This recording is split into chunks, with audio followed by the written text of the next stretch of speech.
Lord, make us instruments of your peace. Where there is hatred, let us sow love. Where there is injury, pardon. Where there is doubt, Faith. Where there is despair, hope. Where there is darkness, Light. And where there is sadness, joy. O Divine Master, grant that we may not so much seek to be consoled as to console, to be understood as to understand, to be loved as to love. For it is in giving that we receive, it is in pardoning that we are pardoned, and it is in dying that we are born to eternal life. Amen.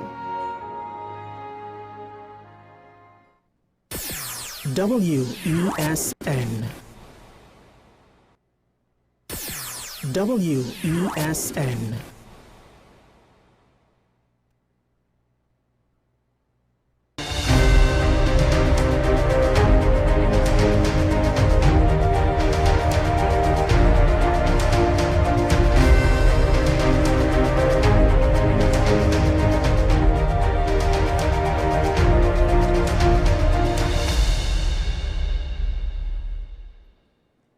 Good morning and welcome to AM Prime on WESN. I am Naomi McNish. And I am Jada McLeod.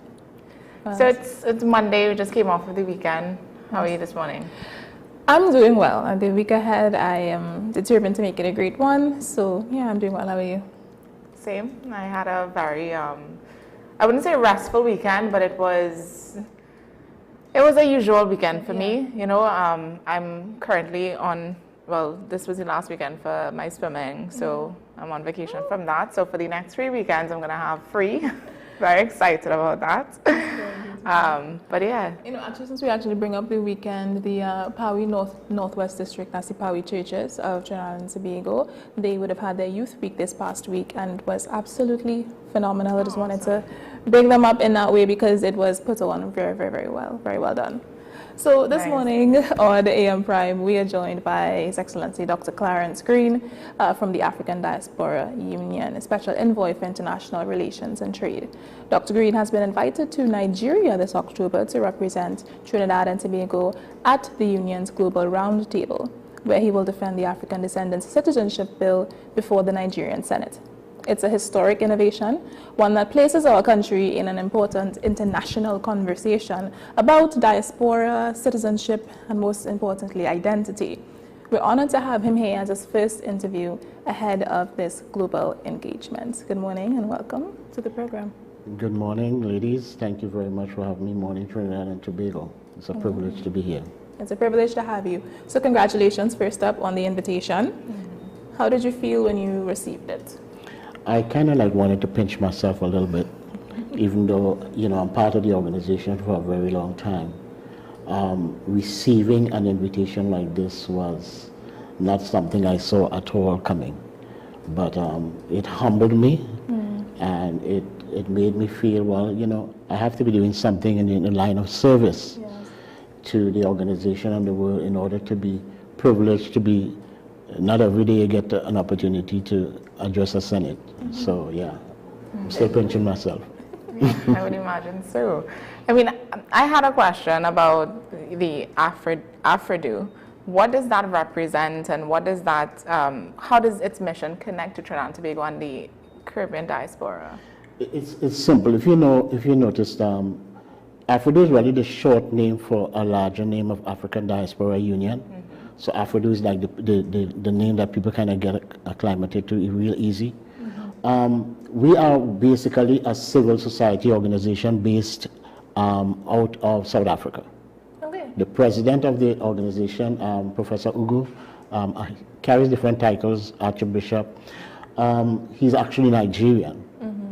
And he formed this organization many, many years ago, a global organization, because even though it's based out there, we have ambassadors and special envoys all over the world, almost in every country. I'm just privileged to be in Trinidad and Tobago representing them from this level on a global scale. I used to be in charge of the Canada, American, the Caribbean. Then I shifted to just the Caribbean, was too much work. And now they put me in this position of being the international region. So my district covers not just Trinidad and Tobago, across the world. our main job, just like if you look at some of the civil society groups within Trinidad and Tobago or the Caribbean, when you keep talking about the diaspora and keeping about going back to the right to return and all these different things, and you hear words like, you know, repatriations and all these type of things, our focus is a little different. Our focus is we get into the crux of the matter. We are addressing the issue from a government standpoint to make a difference in the lives of people who call themselves Africans. Whether you were born in Nigeria or in Africa, or once you are black and you live in that part of the world, the conversation about the diaspora, that's what that entails. And so we are talking about the right to return to Africa based on the fact of the slave trade, and your ancestors was brought here against their will. And because we are descendants of those people never gave up their rights to be Africans. They were forced out, they were hauled out, they were dragged out as slaves. And now the descendants, we live here, I'm comfortable in Trinidad. So when somebody say, are you an African? You know, people will stumble. You go to America, they don't want to identify with that. But our roots are still there. And so because of that, the conversation is about, we have a right, as our parents were disenfranchised from being citizens in the country, to be the right to return to Africa and become a citizen as if you never left, with benefits. And that is what we are about. So we're not just about talking about the franchise of receiving money. We want people to have the right, if they choose to, based on the conversation that we are having, to go back to Nigeria, to go back to Ghana, to go back to these places and become citizens. And that's why the bill is in the Senate right now. It's a citizen bill that gives anybody that is black and African descent, the right to return to Africa, in this case, Nigeria. So is it not just Trinidad and Tobago that will be almost fighting for, for that this right? Is a global fight. Yeah. And we are the only organization in the world. You can look at it from the AU, you can look at it from the UN. We are the only organization that has gotten this far in this. The only other place that has gotten recognition for doing something like this was Ghana many years ago. This is bigger than that. Wow. Because what we found out in the study is that a lot of people in this region, their ancestry is Nigerian. A lot of the slave trade was Nigerian. If you notice, a couple of weeks ago, the president of Nigeria was in St. Lucia and found out that a lot of the St. Lucians are Nigerian descendants. Yeah. And so we're pushing that. We're really pushing it really hard. We fought really hard to get to this point to be able to present this thing in the Senate now. But we've gotten the respect, and it's there. And we want the whole world to know there is a possibility in the next few weeks or months that this bill is going to be passed, and every black person around the world is going to be affected by this. Now you have the right, as they say, to go home if you want to go home. Oh, very interesting. Yeah. So, I mean, at this Senate, the Senate public hearing, can you tell us exactly what will be your role? What is your role during this time? When I go, well, the bill has already gone through the first phase of it, all right? The second phase of it here now is where they have the public. And in the public, what we mean is that people in the different areas of the diaspora need to present their case to convince the Senate we need to do this. Yeah. So in my capacity as the only person that will be speaking from this region, even though I represent a global scale, it's going to affect everybody globally. But my presentation, as far as CARICOM is concerned, when I go, I represent first Trinidad and Tobago, and then I represent CARICOM.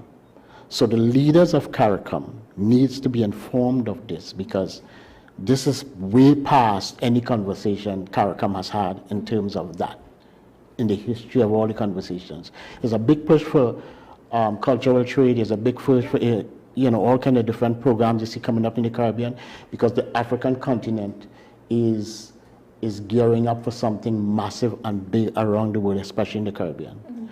And my job is to convince the Senate to pass the bill on behalf of the Caribbean people.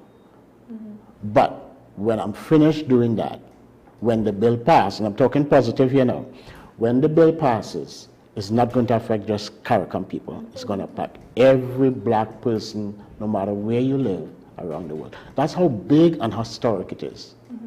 So I assume if it's anything like Trinidad and Tobago, it would have gone through the lower house already, and now since it's in the Senate. So why, when it went through its first phase, it wasn't something that was celebrated, like it was something we heard about by the CARICOM? It was celebrated, but the thing about it, if you look at our news, we don't get that news from those areas as much. We get CARICOM, we get Trinidad, so a lot going on here, but. On the outside, when the first part of it started, they've always carried it live in Africa. We've had a lot of footage of news and stuff that's going on in there, but it's never gotten to this point.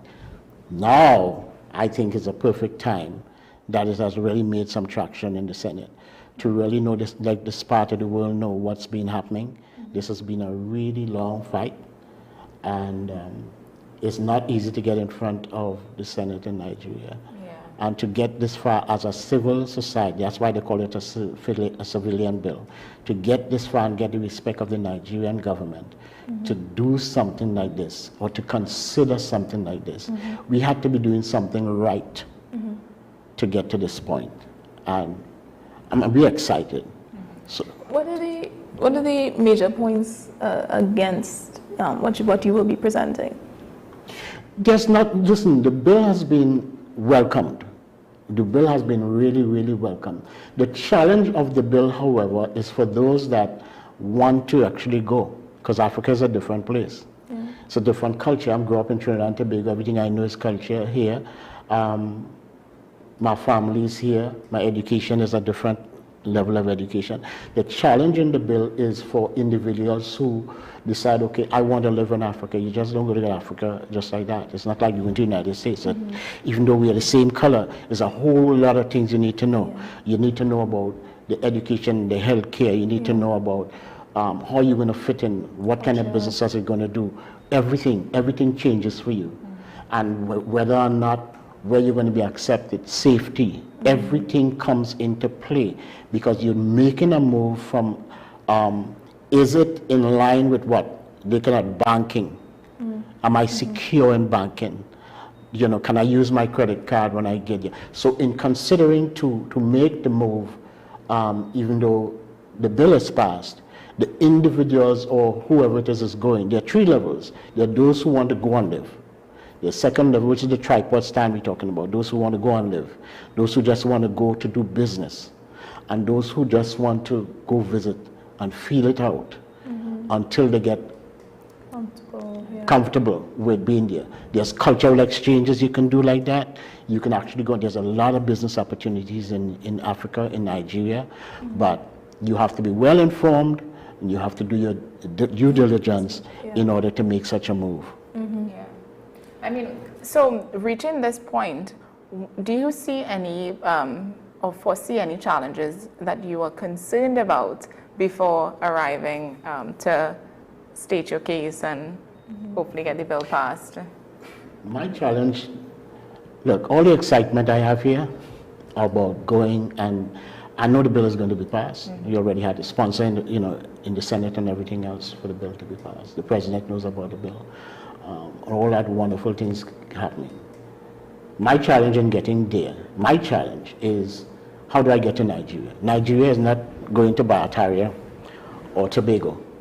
Nigeria is a very long way off, and looking at the finances to get there, it's a privilege and an honor to represent my country. I need my country's support. I need my country, I need my government support, I need business support.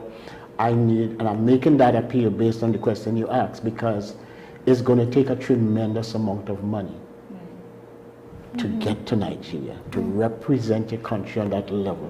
Which person in the Caribbean has ever done so? When you heard about the president of Nigeria, he came to address the Senate in St. Lucia. That's a privilege that people at that rank gets, not an ordinary citizen. And even though my title sounds nice, I'm still an ordinary citizen. So I want to go to represent my country, and I want to go to represent my the CARICOM. Every head of government within the CARICOM should push me to go there, should ensure that I get there. Because when I get there, the representation is massive. It's important. They want somebody from the Caribbean to come because we played a serious role of what happened back in the past. The challenge is, how do I get there? The finances to handle all the expenses going there. So my appeal as I stand here is for my government to hear what I'm saying here right now, or members of my government to hear, my Prime Minister to hear this, and to say, you know what, let's push this, let's support this, let's let him go. For the business community to say, what can we do? Call me, get in touch with me, what can we do to help? Because this is historic, not just for me as an individual, it's satisfying for me as an individual, but for the entire CARICOM and for Trinidad and Tobago. I should get any opportunity to go to represent my country on that level. And I would agree as well. Has there been any sort of reaching out, any sort of communication with not just the corporate Trinidad, but government? Well, I've written several governments so far. I haven't gotten a response yet. Most favorable response I've got so far, I got a response from the Barbados government. I got a response from St. Vincent and the Grenadines. I haven't gotten from ours as yet. I'm hoping that happens. But this is just the beginning. It's not far off. I'm supposed to be there between the 6th and the 12th of October. Okay, yeah. So that's not too far off, but I just have basically a month and a half. But that is the time frame that I have. So being here today is really my first big public push from a television standpoint, from a media standpoint. So WACN has gotten the first one. I want to just clarify, and especially for our audience as well, this citizenship bill, what does it mean in practical terms? So we're talking about travel rights, we're talking about cultural exchange. What else? The citizen bill, the crux of the matter with it is this. If you want, after the bill passes, based on the terms of why we got the bill passed, anybody can go to Nigeria right now if they want to. You want to go to live in Nigeria, you make an application, you go to the Nigerian embassy and say, I would love to go in Nigeria, I want to get a visa, or I want to go and live. What are the terms of it? What's the difference with what we're doing? The difference is what we're doing is through the ancestral, the right to return based on the fact that you are a Nigerian. And that is going to be done through DNA testing. You're going to test your blood to see how much Nigerian blood you have in you. And based on that, you get the right to go and live in Nigeria as a citizen. What we're pushing for along with that are benefits. We're not sure if we're going to get everything that we want, but we feel that it's seen that we were basically disenfranchised and our parents have been disenfranchised. What comes along with the bill? If I come to Nigeria and I want to be there, am I getting piece of land? What are the things I'm going to get, coupled with the fact that I'm entitled to a citizenship? I go to the Nigerian embassy and we process that under that. What are the benefits of all of that as a citizen coming into Nigeria under those things? So that is the difference between what we have present right now, where you can walk in and just try to apply. The uniqueness of this one is that they want to recognize you not just as a person in the diaspora. You're going for citizenship as if you were born there. There's a pathway to citizenship. Yeah, pathway to citizenship. You get it. It's not a long drawn out thing. Because the bill is passed, anybody in the region can apply to be a citizen based on that. My father is Grenadian. Let me put it like this to you. My father is a Grenadian. My mother is Tobagonian. And if you go to the consulate in Grenada, they will tell you, because my father and grandparents were Grenadian, I'm entitled to get a passport from Grenada. No questions asked. That's what we're talking about. Because of what we're doing in Nigeria, you are entitled to have a Nigerian passport with all the full rights of a citizen who lives there. You can do business, all the benefits, you can vote, everything. That's the benefit of what we're doing. Have you heard from current Nigerian citizens, or is there a push from them to welcome the diaspora in? It's definitely a push. They are excited about it, but like I said, even though you have people who are excited, the push is more cultural. The push is cultural. The push is like, where do I fit in a Nigerian society? Exactly. And will everybody accept me as one of them? And that answer comes back resoundingly, no. You have to find your niche, just like if you went to America, or if you go to Barbados, you have to find your space where you feel comfortable, because not everybody will say you have a right to be here. Like they say, you're coming here to take our jobs. In the United States, that's a big thing happening. So you have to do your due diligence, find a place that will work well with you, the society, the community that will work well with you. But I don't think, to be realistic, that every single person would be so excited to say, well, just welcome in. That might be on the front, but there definitely would be a time of acclimatization and getting accustomed to the way I do things and the way you do things, the way I speak, and everything else. But that takes time. So if you want to go through the process, then you have to be for those challenges that comes along as well. That's expected. It's not supposed to be the smoothest ride ever, but the fact that it's there, that's the point. So aside from your plea for sponsorship, how are you preparing for the responsibility? Well, let me tell you this. You'll be surprised to know who has already. I have a very strong supporter in the person of Grammy Award winner Jerry Bell. Jerry Bell and I have been in contact since the inception of this group. He used to be a part of this group, and he has lent his service through his music. And if you want to check him out on the internet, you realize Jeremiah, he's a Grammy, back in the 70s was a real R&B with the Daz Band and Earth, Wind and Fire. He's partnered with me in a number of things, human trafficking, which I've spoken about a long time ago on this show. And he's lending, so that we have this system now where we can download his music for a small price, and some of that money is going towards funding the project to raise some of the money. There's another group it's actually Trinidadian living in the UK, did a song a couple years ago on human trafficking, and they reached out to me, Nigel and Nick, and they reached out to me and said, I want to be in on this. This is something historic. I want to be a part of it. Let's get our music involved in this, and people to download it, and part proceeds will go to your trip and making sure that you get here. So we're getting different artists and different people different around the world that is hearing about it, that says, look, how can we help?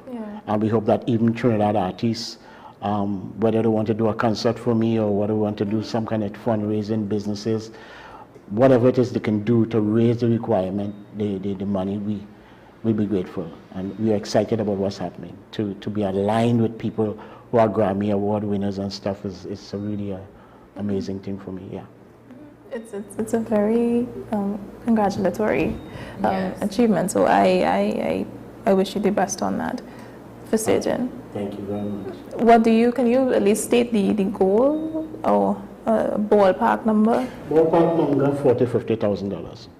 Oh, Okay, there's TT. TT. You're reaching out in no time. Yeah. Short amount of time. I believe it's possible.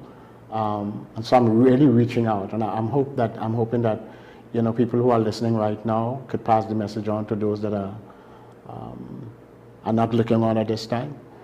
I'm reaching out to people to reach out to me, and let's do this together. Let's make the Caribbean crowd and make the contribution to the conversation in Nigeria and make it happen. So how can people reach out to you if they want to get like an account number, or is there something to put money into, a pot? I don't know that number off the top of my head. Is that my personal bank account? But yes, there's a bank number. But you can reach out to me to 1-868-397-5961. That's my cell number, 868-397-5961. I always say that because, you never know who will call you from outside. Yep. Yeah. All right, and for persons who may not be that quick at taking down numbers, is there an email as well or a website? Or afriducariambas@gmail.com. That's AFRIDUCARIAMBAS@gmail.com. Just address it to that and we'll receive it. all right. So, Dr. Green, the number to repeat is 868-397-5961. Or if you're like me and you prefer an email, afridu, that's AFRIDU, CARI, CARI, ambas, AMBAS @gmail.com. So afridu, CARI, ambas @gmail.com. And if you don't remember that at all and you want to contact WSN afterwards to get that, you can as well. All right, so we can begin to wrap up. But you've been given the title of Special Envoy. What does that mean to you personally? Well, it's my president believed in me. I think I've gained the respect through representing the organization from dealing with 3 different areas. United States is a massive country. I was in charge as an ambassador there. I was in charge of Canada and the Caribbean all at the same time. And then he found that the workload was just too much for me. And then living here and having to deal with those foreign countries, he asked me if I would consider giving up those titles and deal with the Caribbean. So I said yes. Then he moved me from the Caribbean and he said, I have something even better for you, because I think your reach in being the international relations person is a more global approach for you. And so I accepted that. My role is to do exactly what I'm doing here.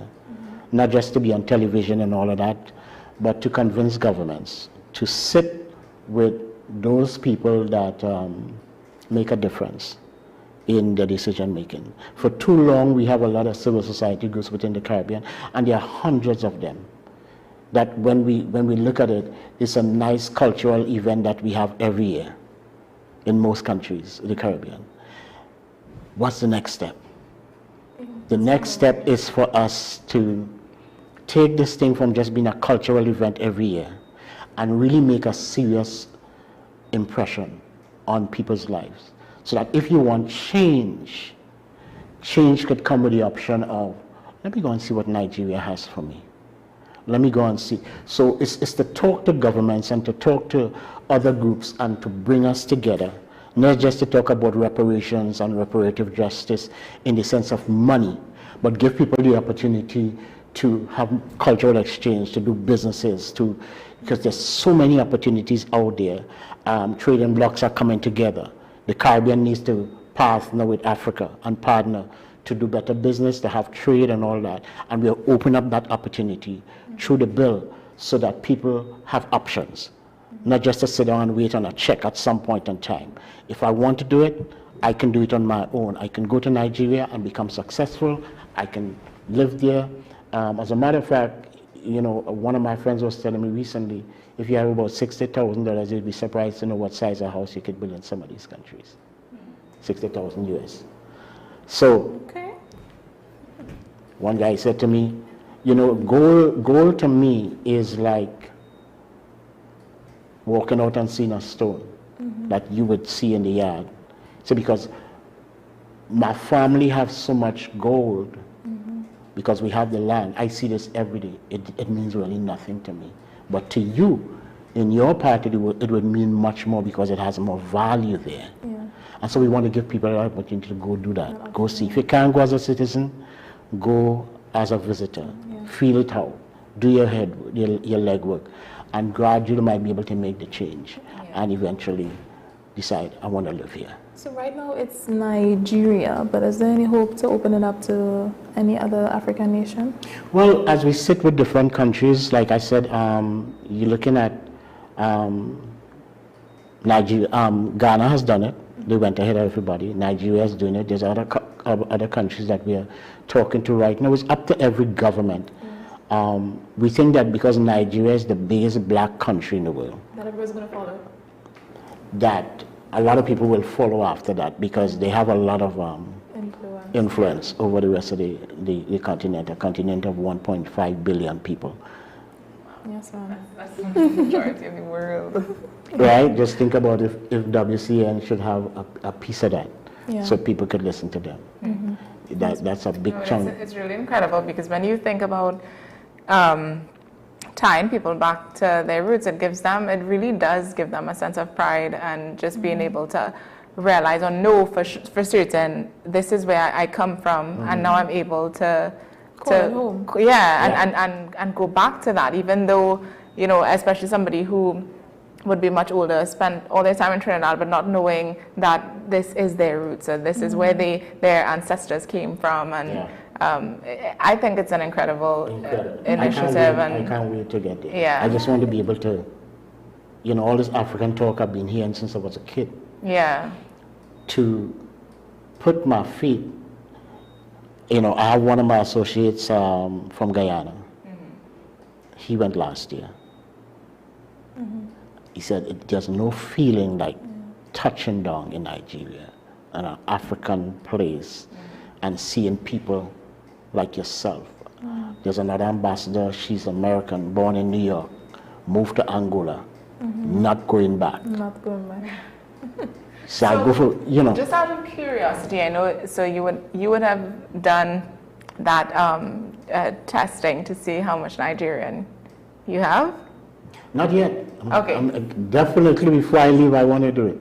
I would love to know. Definitely. Before I leave here, I'm going to take that stick at the pin and see how much Nigerian inside of me. And then let your WS and family know when you're about to take off, and what's the first feeling of landing there. And Oh yeah, just we're wanna going to keep this going. Yeah. We have to keep this going because I want you guys to follow me. As a matter of fact, what we are hoping as well, and I'm glad you said that, if we can get sufficient support, that we can get some media. You see, you asked a serious question earlier on. How is it we didn't know about this before?